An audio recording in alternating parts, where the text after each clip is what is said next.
15 minute late होनी थी क्रमबद्ध में।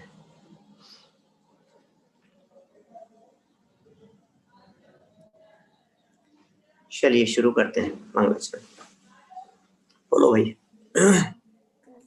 हाँ वैसे शुरू करूं। हाँ।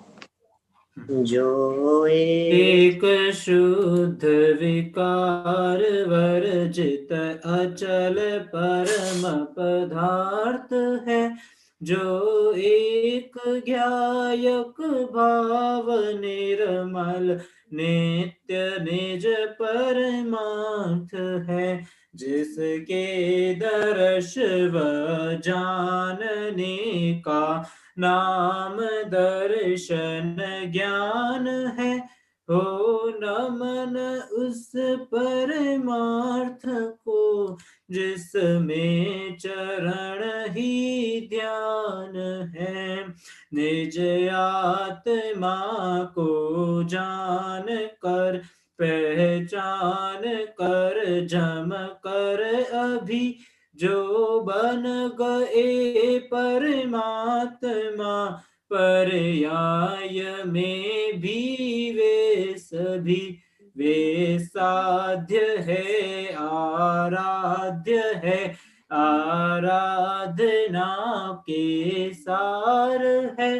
हो नमन उन जिन देव को, जो भव जलधि के पार हो। भव चक्र से जो भव्य जन को सदा पार उतारती, जग जालमय एकांत को हो रही सदा नकारती।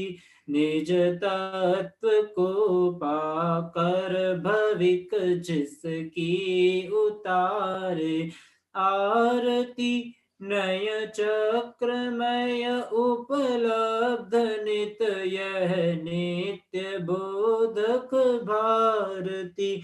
नय चक्र के संचार में जो चतुर है प्रतिबुद्ध है, भव चक्र के संहार में जो प्रति समय सन्नद्ध है। निज आत्मा की साधना में निरत तन मन नगन है। भव्य जन के शरण जिनके चरण उनको नमन है।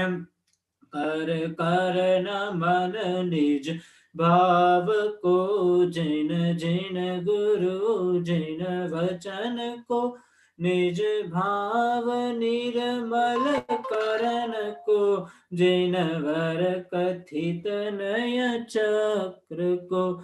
निज बुद्धि बल अनुसार प्रस्तुत कर रहा हूँ विज्ञ जन। ध्यान रखना चाहिए यदि हो कहीं कुछ स्खलन, यदि हो कहीं कुछ स्खलन।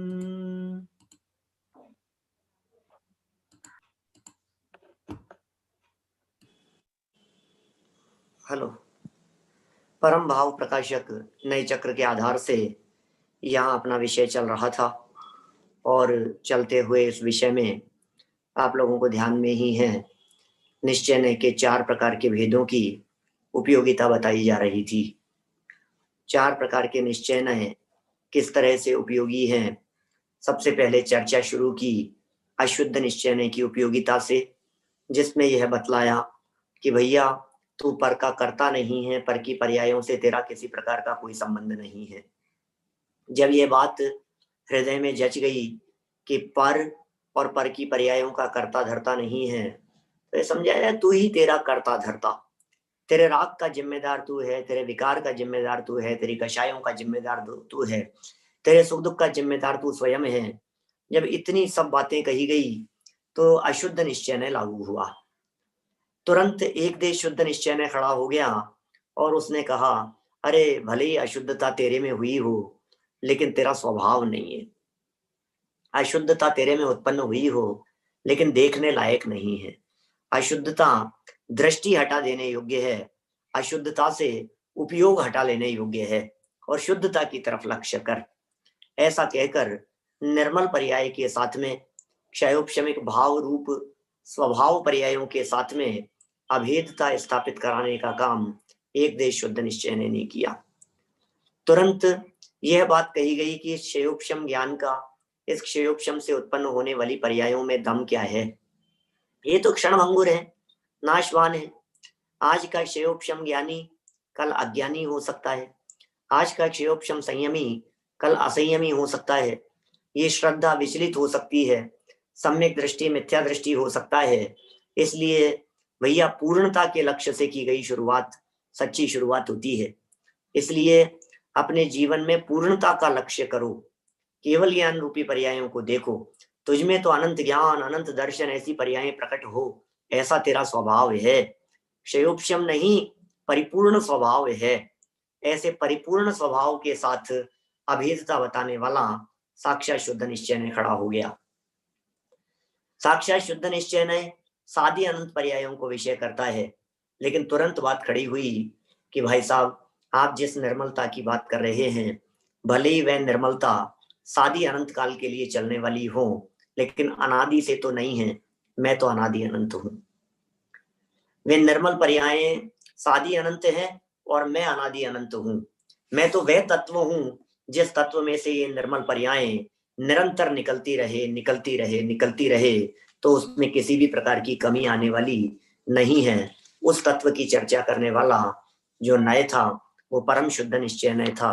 इस तरह से 4 प्रकार के नयों की उपयोगिता की चर्चा कल हमने आपके बीच में की है। देखिए आप, मैंने अब आगे बढ़ते हैं। पेज नंबर है 97।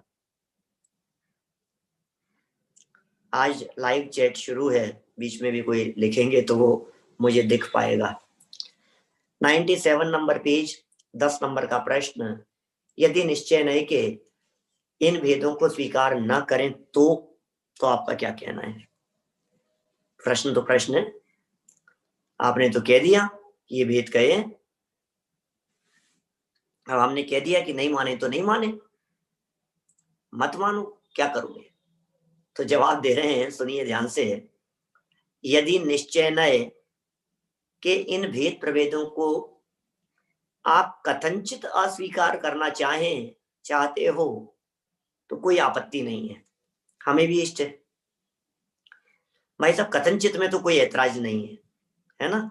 उनका कथनचित निषेध तो हम भी करते आए हैं, क्योंकि पूर्व के निषेध बिना आगे का नय बनता ही नहीं है। पर यदि आप उनका सर्वथा निषेध करना चाहते हैं तो अनेक आपत्तियां खड़ी हो जाएगी। देखो, पहले इस बात को समझ लीजिए।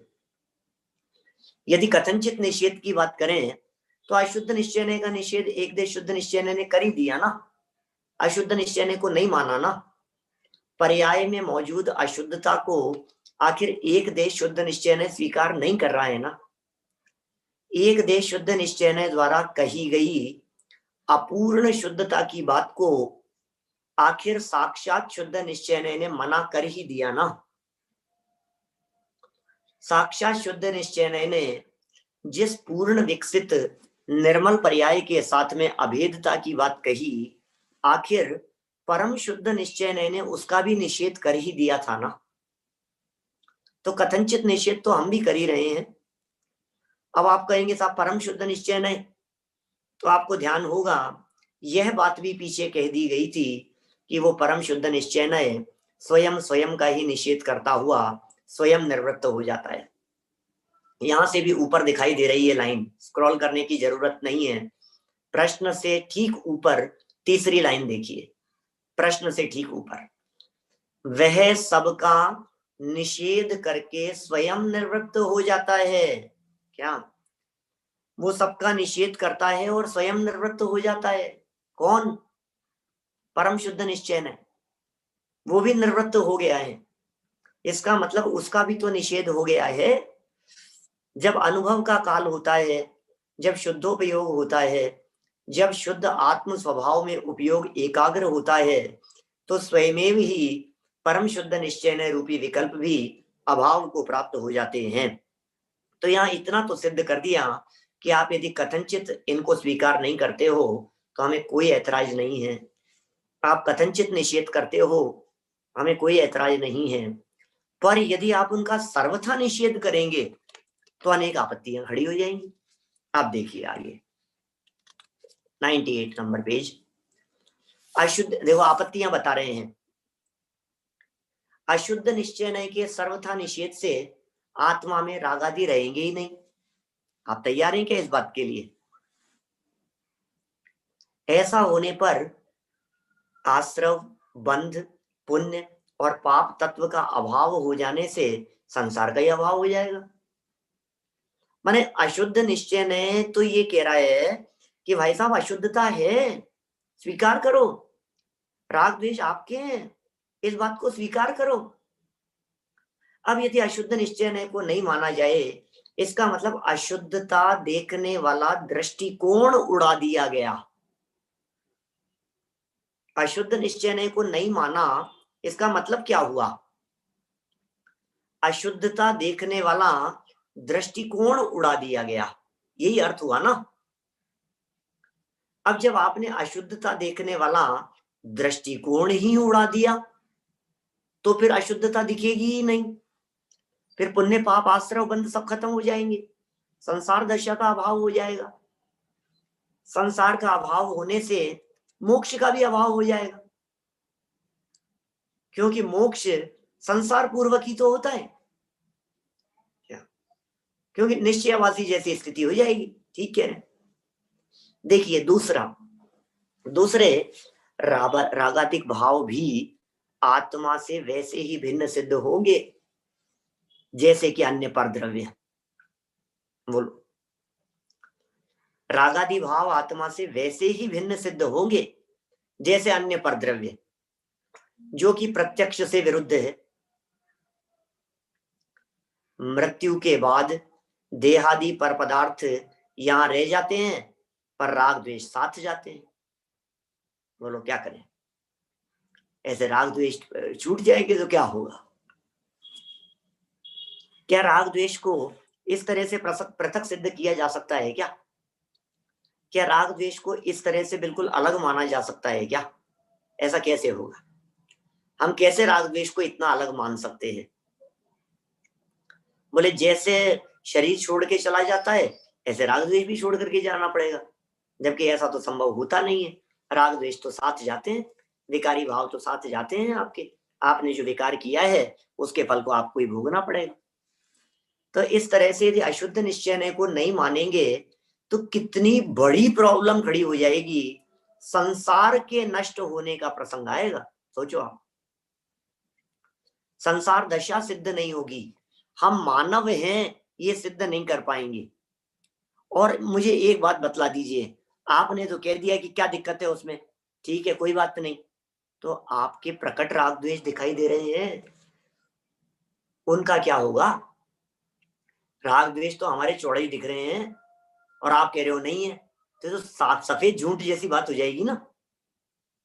ये समस्या अशुद्ध निश्चय को नहीं मानने पर खड़ी होती है। अब बढ़ते हैं आगे। एक देश, यदि एक देश शुद्ध निश्चय नहीं मानेंगे, मानने से साधक दशा का ही अभाव मानना पड़ेगा। क्या बोलो?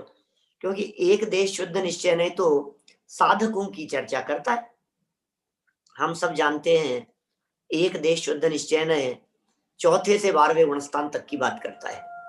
गुणस्थान परिपाटी में हम सब देख चुके हैं, चौथे गुणस्थान से 12वें गुणस्थान तक एक देश शुद्ध निश्चय लागू होता है, चौथे से 12 तक। ये सब साधक दशा है। अब एक देश शुद्ध निश्चय ने नहीं माना तो साधक दशा का अभाव मानना होगा। साधक दशा का नाम ही तो मोक्ष मार्ग है। अच्छा, मोक्ष मार्ग ही नहीं रहेगा, मोक्ष मार्ग नहीं होगा तो मोक्ष कहां से होगा? मोक्ष और मोक्ष मार्ग के अभाव में संवर निर्जरा और मोक्ष तत्व की भी सिद्धि नहीं हो सकेगी। कितनी बड़ी समस्या खड़ी हो गई है, कितना बड़ा चैलेंज खड़ा हो जाएगा यदि एक देश शुद्ध निश्चय को नहीं मानेंगे तो। आप ही बताओ, हमें कोई दिक्कत नहीं है, आप ही बुद्धि लगा करके बताओ। नहीं मानेंगे तो क्या आपका मन कहता है इस बात के लिए? क्या आप तैयार हैं इस बात को स्वीकार करने के लिए? आप भी तैयार नहीं होंगे। इसी प्रकार तीसरे नय की बात कर रहे हैं। शुद्ध निश्चय नहीं मानने पर क्षायिक भाव के अभाव होने से मोक्ष और मोक्ष मार्ग का अभाव सिद्ध होगा। लो,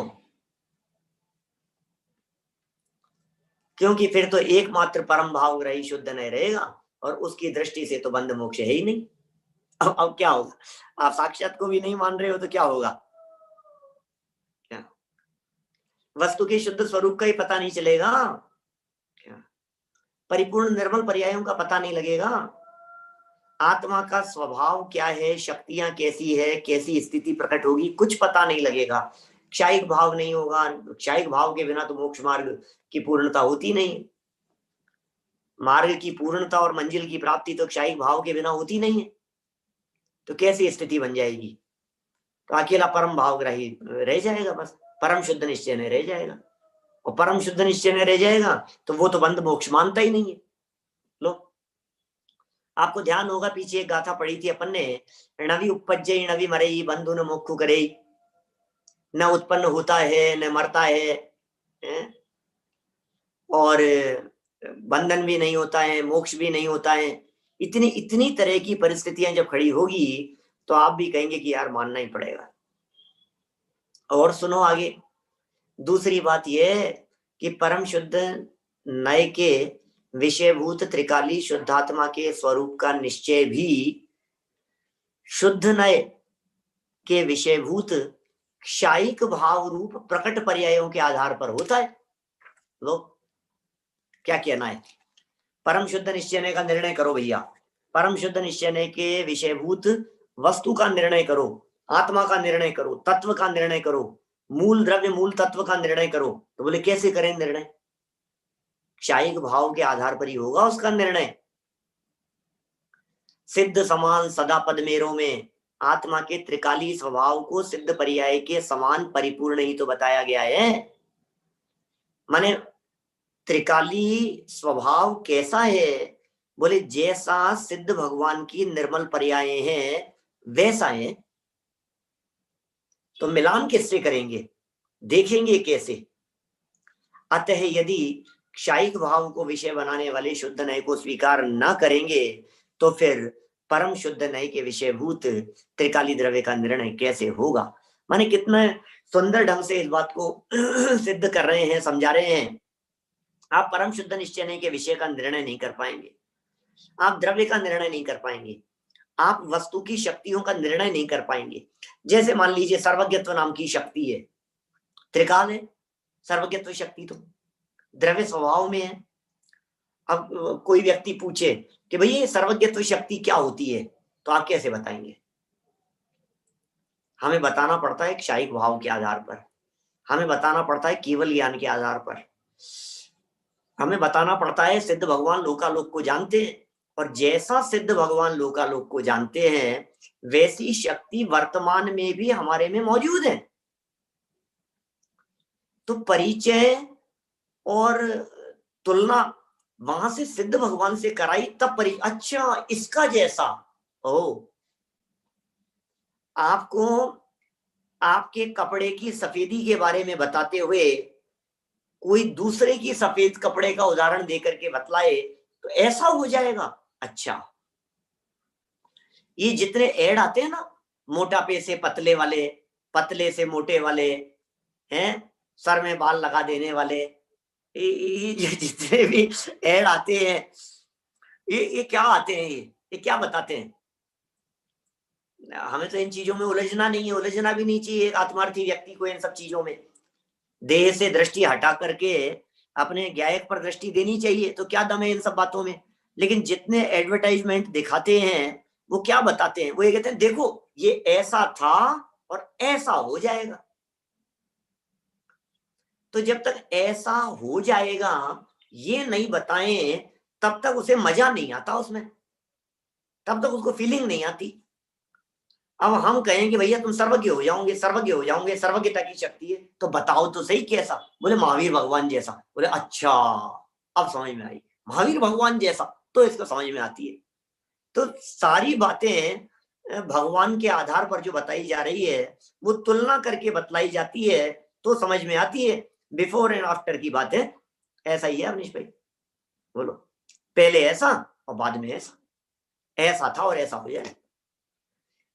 हमें बतलाइए, आज महावीर भगवान की भी चर्चा करते हैं तो यही तो बताते हैं, देखो पहले शेर थे और अब भगवान बन गए।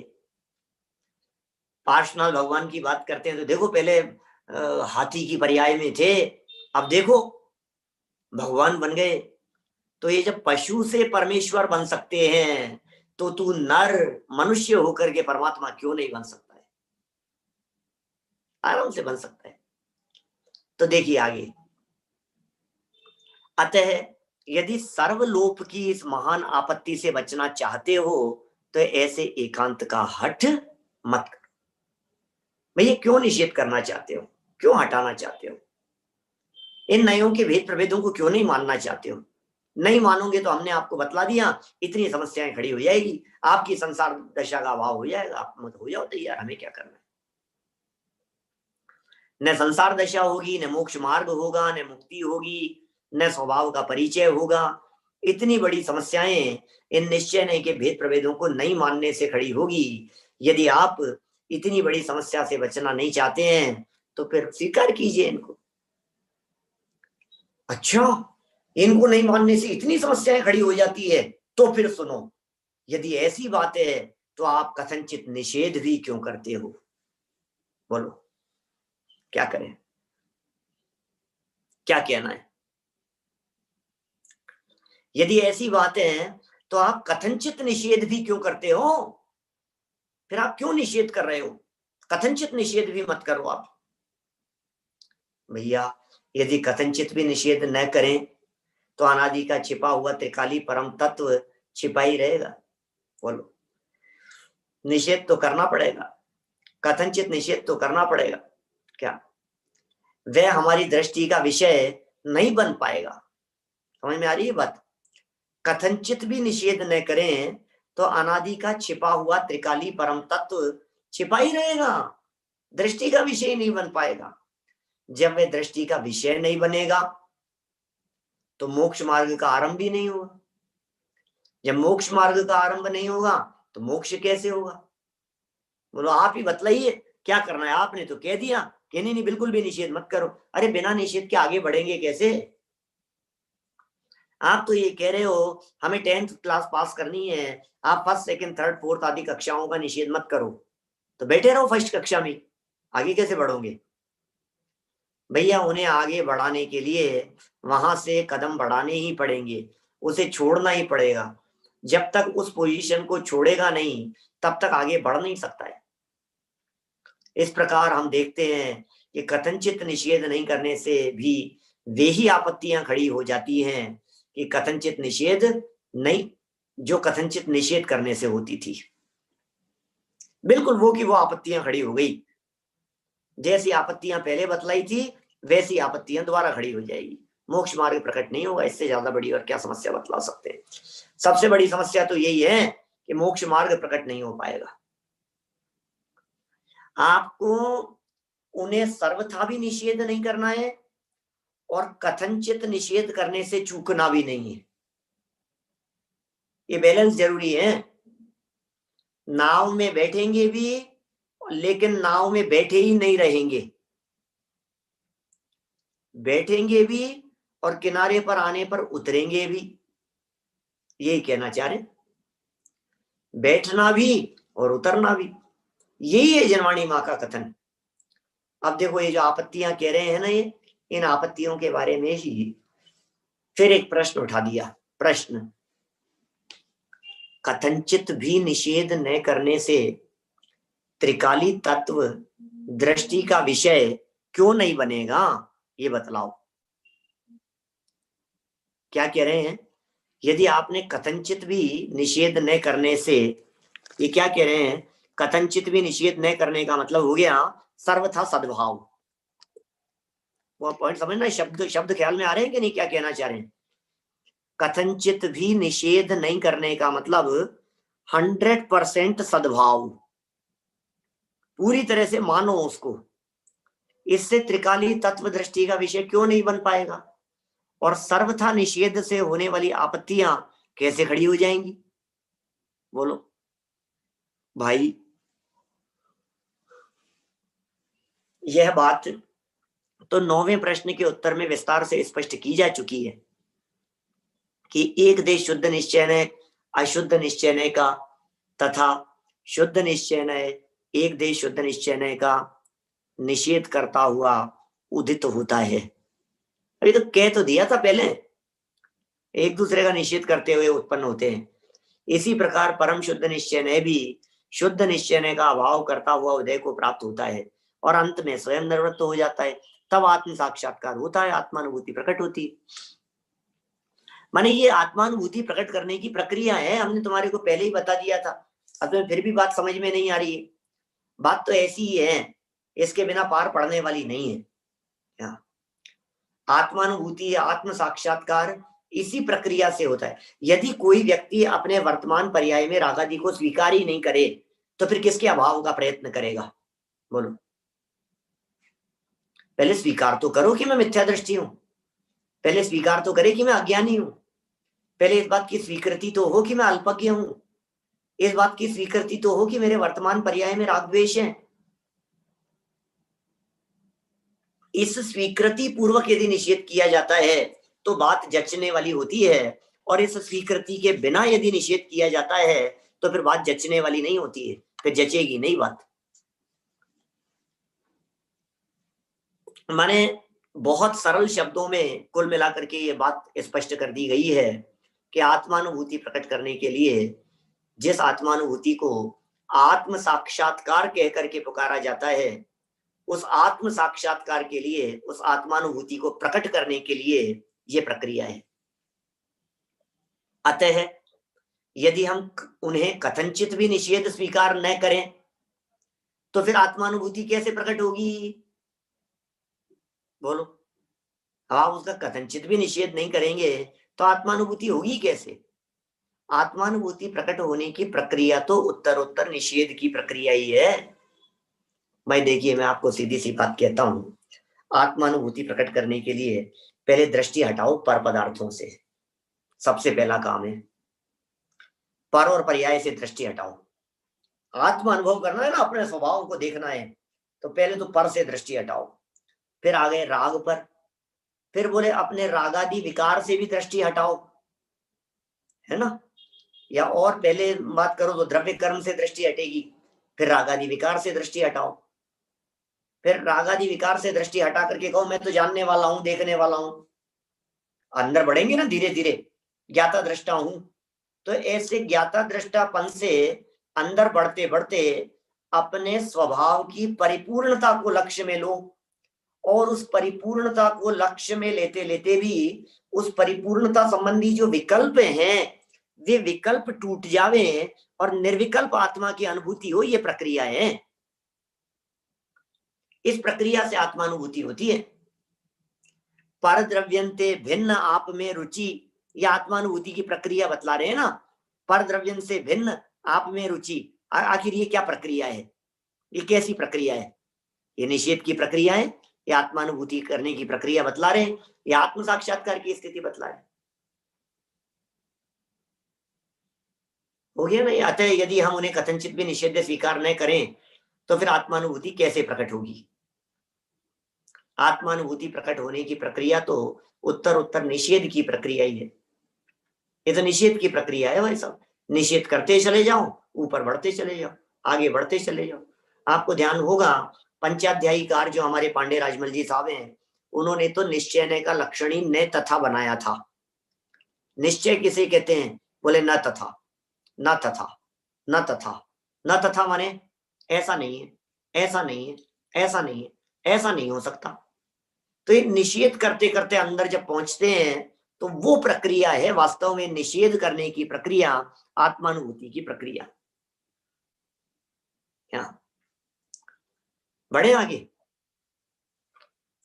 देखिए, दृष्टि का विषय त्रिकाली शुद्धात्म तत्व तो आत्मानुभूति में ही प्रकट होता है। जो दृष्टि का विषयभूत पदार्थ है, जो त्रिकाली द्रव्य है, वो तो आत्मानुभूति में ही प्रकट होता है। अतः जब उत्तरोत्तर निषेध की प्रक्रिया से प्रकट होने वाली आत्मानुभूति ही नहीं होगी, तो फिर वह त्रिकाली परम तत्व तो छिपा ही रहेगा। बोलो भाई, जब आत्मानुभूति ही नहीं होगी तो फिर वह परम तत्व छिपा ही रहेगा। क्या करें?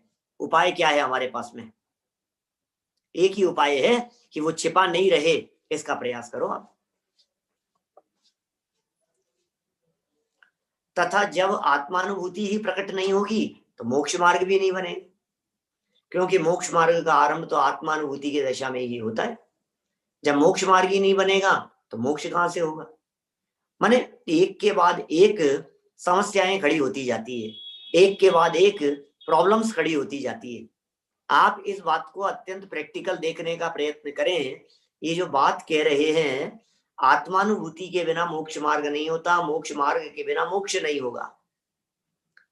अब सारी प्रक्रिया ही खत्म हो जाएगी। सारा जैन शासन जिसके दम पर टिका हुआ है, जिस भरोसे पूरा जनागम बैठा हुआ है, टिका हुआ है, वो सभी खत्म हो जाएगा। मैंने ये जो प्रश्न उठाया था कि निषेध नहीं करने से त्रिकाली द्रव्य कैसे दृष्टि का विषय नहीं बनेगा, ये आपत्तियां खड़ी हो रही है। आप ही बता दो, हम क्या करें? भाई, नए तो विषय को बताने वाले होते हैं। नए क्या काम करता है? विषय को बताता है, नए समझाता है, नए किसी भी विषय को प्रस्तुत करता है, नए एक एंगल से बात करता है। बोलो, अब आप उस नए की दृष्टिकोण से नहीं देखो, उस एंगल से बात नहीं करो, तो क्या होगा? वो दिखेगी ही नहीं आपको जो चीज दिखानी है। परम शुद्ध निश्चय नहीं होगा तो आप में अनंत गुण है, अनंत धर्म है, अनंत शक्तियां हैं, ये कैसे दिखेंगी? बोलो, साक्षात शुद्ध निश्चय नहीं होगा तो प्रकट पर्याय का अनुमान कैसे लगेगा? एक देश शुद्ध निश्चय नहीं होगा, कितनी बड़ी समस्याएं खड़ी होगी। आप कहेंगे साहब इनका निषेध मत करो, तो बोले निषेध नहीं करेगा तो प्राप्ति नहीं होगी। मैं आपसे कहूं, किसी व्यक्ति किसी नगर में हम नए नए पहुंचे, एड्रेस हमारे हाथ में था, रात को 10-11 बज गए थे, सुनसान सड़कें थी, एड्रेस मिल नहीं रहा था, इंटरनेट चालू नहीं था, गूगल मैप हमारे को गोल गोल गोल गोल घुमा रहा था। चालू था तो घुमा रहा था, वो गूगल घुमा देता है, कई बार चक्कर चक्कर लगवाता रहता है, कई बार ऐसा अटका देता है। अब क्या करें? रात को 10-11 बज गए, अनजान जगह है, अनजान घर में पहुंचे हैं, पता भूल गए हैं, पता मालूम नहीं है। ऐसे में कोई एक सज्जन दिखाई दिया हमारे को, उसे हमने एड्रेस दिखाया। उस सज्जन से हमने कहा कि भैया यार ये एड्रेस है, ये बता दोगे कहाँ है? उसने कहा भाई साहब इधर से इधर जाओ, फिर इधर जाओ, फिर इधर घूम करके इधर से इधर जाना तो पहुंच जाओगे। हमने कहा भाई साहब जाने किधर किधर आपने बता दिया है, आपकी बड़ी मेहरबानी होगी। मैं बहुत देर से घूम रहा हूं, मैं सारे गलियों के चक्कर लगा लिए, 2-3 घंटे, बहुत परेशान हो गया, आप थोड़ा सा कृपा करो। तो बोले ठीक है, मैं छोड़ देता हूँ। अब बोलो, वो हमारे को उस घर तक पहुंचाए, रात को 11 बजे उसने हमारे को घर पहुंचाया और हम घर के दरवाजे पर आकर के खड़े हो गए। अब आप उसका हाथ पकड़ लो कि भैया तेरा इतना उपकार था, मैं तो तुझे जाने नहीं दूंगा, तो कैसे चलेगा? बोलो, अरे तेरा बहुत उपकार है, मैं तुझे कैसे छोड़ सकता हूँ? नहीं नहीं, मैं तो जाने ही नहीं दूंगा तेरे को, तेरे को यहीं रुकना पड़ेगा, तेरी कृपा से मैं यहाँ आया हूं, मैं तुझे कैसे छोड़ दूंगा? बोलो क्या होगा? भैया कितनी भी कृपा रही हो, उसको तो छोड़ना ही पड़ेगा, और यदि नहीं छोड़ेगा तो तू ऊपर नहीं जा पाएगा, और उसे पकड़े रहेगा तो भी मंजिल की प्राप्ति नहीं होगी। माने ये अनिवार्य है ये छोड़ना। इसी तरह से ये कह रहे हैं, भैया अशुद्ध निश्चय ने हमारे विकार का परिचय कराया, भैया एक देश शुद्ध निश्चय ने मोक्ष मार्ग पर्याय को दिखाया, साक्षात शुद्ध निश्चय ने स्वभाव पर्याय का परिचय कराया, हम कैसे छोड़ दें इनको? हम तो नहीं छोड़ेंगे। तो नहीं छोड़ेगा तो विकल्प मुक्त नहीं हो पाएगा। निर्विकल्प आत्मा की अनुभूति के लिए तुझे इनको छोड़ना ही पड़ेगा, छोड़ना ही पड़ेगा, कोई इसमें इफ एंड बट है ही नहीं। तो इस प्रकार यह निश्चित है कि कथनचित भी निषेध नहीं करने से भी वे सभी आपत्तियां खड़ी हो जाएंगी जो सर्वथा निषेध करने से होती थी। भाई मतलब देखो कितना बैलेंस है। एक कहता है पूरी तरह से निषेध कर दो, दूसरी कहता है नहीं नहीं बिल्कुल निषेध मत करो। ये दोनों ही बातों का निषेध कर दिया, ऐसा नहीं चलेगा। हम निषेध करेंगे भी और स्वीकार भी करेंगे, स्वीकार भी करेंगे और फिर काम हो जाने के बाद उसका निषेध भी करेंगे। ठीक है ना, बस नाव में बैठना और उतरने जैसी स्थिति है। बार बार में कपड़े धोने के लिए साबुन लगाएंगे भी और साबुन को धोएंगे भी, ट्रेन में बैठेंगे भी, ट्रेन से उतरेंगे भी। ठीक है ना, चलिए बढ़ते हैं और आगे अपन। निश्चय नय के उक्त भेद न तो सर्वथा निषेध्य हैं और न सर्वथा अनिषेध्य। क्या करें बोलो, कितना बैलेंस रख करके बात करते हैं। निश्चय नय के जो भेद थे ये ना तो निषेध्य है, सर्वथा निषेध्य नहीं है, और न सर्वथा अनिषेध्य है। माने अर्थ क्या निकला इसका, इसका सीधा सा अर्थ निकलता है कथनचित निषेध्य है और कथनचित अनिषेध्य है। कथनचित स्वीकार करने योग्य है और कथनचित स्वीकार करने योग्य नहीं है। दोनों बातें माननी पड़ेगी। नयति इति नय है, उपकार भी मानना पड़ेगा और उपकार मान करके उसे दरवाजे पर छोड़ना भी पड़ेगा। बस थैंक यू, आपका काम यहीं तक था। अच्छा हम नहीं छोड़े और वो बताने वाला ही कहे कि यार अब यहां तक आया हूं, मेरे को कैसे छोड़ दोगे, मैं तो ऊपर चलूंगा, तो भी पार नहीं पड़ेगी। बोलो, ये समझना पड़ेगा बातें। प्रत्येक नए अपने अपने प्रयोजन की सिद्धि करने वाला होने से स्व स्थान में निषेध करने योग्य नहीं है। क्या कोई भी नए अपनी जगह पर निषेध करने योग्य नहीं है। व्यवहार का निषेध व्यवहार पर खड़े होकर के नहीं किया जा सकता है, निश्चय पर पहुंचकर व्यवहार का निषेध हो सकता है। साक्षात शुद्ध निश्चय पर पहुंच करके एक देश का निषेध हो सकता है, एक देश पर पहुंच करके अशुद्ध का निषेध हो सकता है, निश्चय पर पहुंच करके व्यवहार का निषेध हो सकता है। कितनी सुंदर लाइन है। प्रत्येक नए अपने अपने प्रयोजन की सिद्धि करने वाला होने से स्व स्थान में निषेध करने योग्य नहीं है। क्या प्रयोजन की सिद्धि हो जाने पर उसकी उपयोगिता समाप्त हो जाती है। प्रयोजन पूरा हो गया, अब उपयोगिता समाप्त हो जाती है। कौन क्या करे उसका, अब उपयोगिता है ही नहीं उसकी। अतः उसका निषेध करना अनिवार्य हो जाता है। क्या प्रयोजन की सिद्धि हो गई, उपयोगिता समाप्त हो गई, उसका निषेध करना जरूरी हो गया। निषेध नहीं करेंगे तो अच्छा जिस ट्रेन ने हमारे को इतना आसरा दिया है, सहारा दिया है, सीट प्रदान की है, पैसे हमने खर्च किए हैं, उसे नहीं छोड़ेगा तो क्या बैठा रहेगा क्या, मंजिल पर कैसे पहुंचेगा। छोड़ना तो पड़ेगा ही ना। प्रयोजन की सिद्धि हो गई, जयपुर से बंबई पहुंचाना था, बंबई पहुंचा दिया, अब प्रयोजन की सिद्धि हो गई, अब छोड़ दो ट्रेन को, काम खत्म हो गया उसका। दवाई कब तक लेते हैं आप बोलो, उसका प्रयोजन सिद्ध हो जाने के बाद में दवाई का निषेध कर दिया जाता है। अब दवाई लेने योग्य नहीं है, दवाई का काम पूरा हो गया। फ्रैक्चर हो गया, प्लास्टर बांध दिया हड्डी जोड़ने के लिए, कब तक बंधा रखेंगे। नहीं नहीं साहब हड्डी हड्डी जोड़ने के लिए बांधा था, अरे भैया ये यदि प्लास्टर नहीं होता तो मेरी तो हड्डी जुड़ ही नहीं सकती थी। हे प्लास्टर तेरा तो बहुत उपकार है, मैं तो तुझे नहीं खोलूंगा, तो लटका रहेगा तेरा पैर और क्या होगा। माने कितना प्रैक्टिकल है ये दर्शन। जिसके प्रयोजन की सिद्धि हो गई वो फिर उस स्थान में निषेध करने योग्य हो गया। प्लास्टर ने अपना काम पूरा कर दिया, 21 दिन का बांधा था कि 3 महीने का बांधा था या 2 महीने के लिए प्लास्टर चढ़ा हुआ था पैर के ऊपर, उसका काम पूरा हो गया, उसका निषेध कर दो। आप चाय छानते समय क्या करते हैं, दवाई लेते समय क्या करते हैं, कोई भी काम दुनिया का स्वयं स्थान में निषेध करने योग्य नहीं होता है, और प्रयोजन की सिद्धि हो जाने पर उसकी उपयोगिता समाप्त हो जाती है, अतः उसका निषेध करना अनिवार्य हो जाता है। प्रयोजन की सिद्धि हो ही, काम हो गया, अब निषेध करना अनिवार्य हो गया, अब उसे निषेध कर दिया जाता है। काम हो जाने के बाद वो निषेध करने योग्य हो जाता है। यदि, सुनिए बहुत गजब की बात कह रहे हैं, यदि उसका निषेध न करें तो उत्तर उत्तर विकास की प्रक्रिया अवरुद्ध हो जाती है।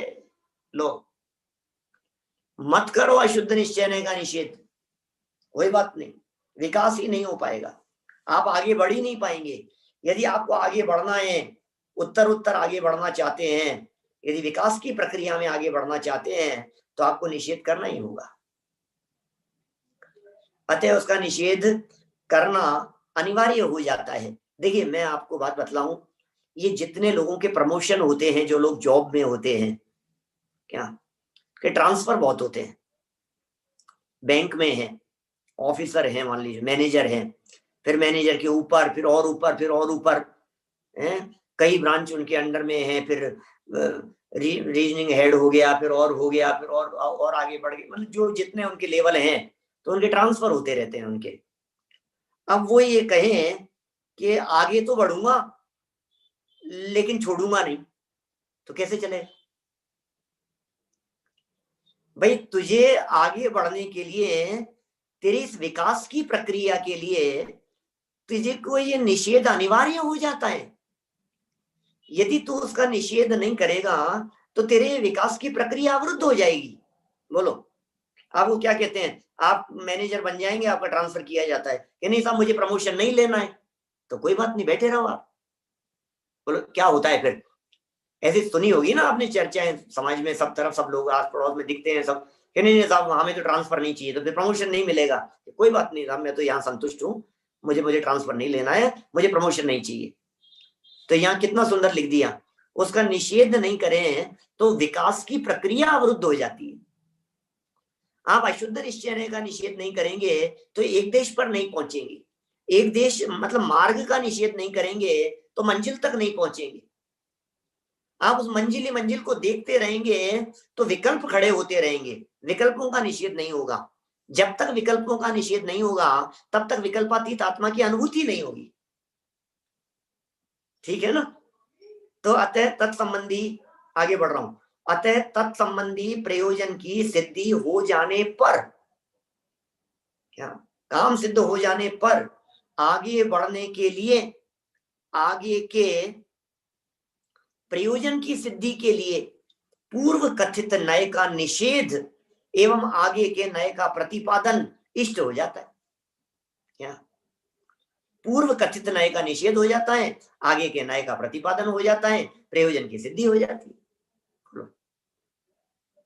माने ये सब स्वाभाविक प्रक्रिया जो है, उस प्रक्रिया का कथन यहाँ किया जा रहा है। इस प्रकार स्यादवाद ही शरण है। क्या कहना चाह रहे हैं भाई साहब? अन्य कोई रास्ता नहीं है। आप कहो इनको पूरी तरह से निषेध कर दो तो काम नहीं चलेगा, उलझ जाएंगे। फिर आप ये कहते हैं अच्छा निषेध करने से उलझ जाएंगे तो चिपक जाओ इनके, बोले काम नहीं चलेगा। वो जो उदाहरण मैंने मोक्ष मार्ग प्रकाशक के अंदर शुभाशुभ भावों के संदर्भ में दिया है, उन्हीं बातों को यहाँ लगाइए। ये जो बिजली है, जो लाइट है, ये चैंटने लायक भी नहीं है और छोड़ने लायक भी नहीं है। आप यदि बिजली का त्याग कर देंगे, लाइट का त्याग कर देंगे, पावर सप्लाई का त्याग कर देंगे, तो आप ये जो जितने गैजेट्स वर्तमान में यूज में ले रहे हैं कुछ भी नहीं ले पाएंगे, और उपयोगिता जानकर चिपकने की कोशिश करेंगे तो मारे जाएंगे। उपयोग में भी लेना है और चिपकना भी नहीं है, स्यादवाद है, इसके अलावा अन्य कोई रास्ता नहीं है। अधिक विकल्पों से कोई लाभ नहीं होगा। वस्तु बड़ी अद्भुत है, इसलिए उसकी बात भी अद्भुत है। वस्तु ही अद्भुत है तो बात भी अद्भुत ही होगी। अतः विकल्पों का शमन करके निर्विकल्प होने में ही सार है। यही सार है भाई साहब। वस्तु निर्विकल्प है, अतः उसकी प्राप्ति भी निर्विकल्प दशा में ही होती है। वस्तु स्वयं निर्विकल्प है, उस निर्विकल्प वस्तु की प्राप्ति निर्विकल्प दशा में ही होती है। यदि आप निश्चय ने के भेद प्रभेदों के संबंध में उक्त स्याद्वाद की शरण न लेंगे तो सात तत्वों की भी सिद्धि संभव ना होगी। अब फिर आगे ये प्रश्न उठा देंगे इस तरह का कि भैया सात तत्वों की सिद्धि कैसे नहीं होगी, क्यों नहीं होगी, इसको थोड़ा सा और अच्छे से समझाइए। तो फिर इसकी चर्चा अपन कल आगे यथा समय करेंगे। अभी आप लोगों के यदि कोई प्रश्न हो तो आप जरूर सामने रखिए, बोलिए। पल, कुछ पूछना है बेटा? पल, संभव, अमन, हमारे जो विद्यार्थी सामने दिखाई दे रहे हैं इधर यूट्यूब पर जो सुन रहे हैं, वो यूट्यूब पे भी प्रश्न डाल सकते हैं। जो भी आपकी जिज्ञासा हो आप जरूर सामने रखें। हितंकर, अक्षत, आप्त, सभी को अनम्यूट करने की फैसिलिटी दे दी है। जो भी अनम्यूट अगर करने, प्रश्न, हाँ, जो भी बिल्कुल अगर कोई पूछना चाहे तो वो अब तो वो अनम्यूट करके पूछ बिल्कुल, सकता है। बोलिए।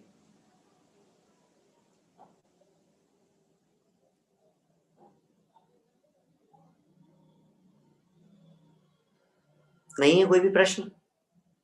चलो बहुत अच्छी बात है, तो फिर कल बढ़ेंगे अपन आगे, है ना। आज की चर्चा को यहीं विराम देते हैं। जनवाणी से जावाणी के ज्ञान दे सूझे लोकालोक, सोवाणी मस्तक नमो सदा देत हूँ डोक, सदा देत हूँ डोक। 9 वर्णों का मंत्र।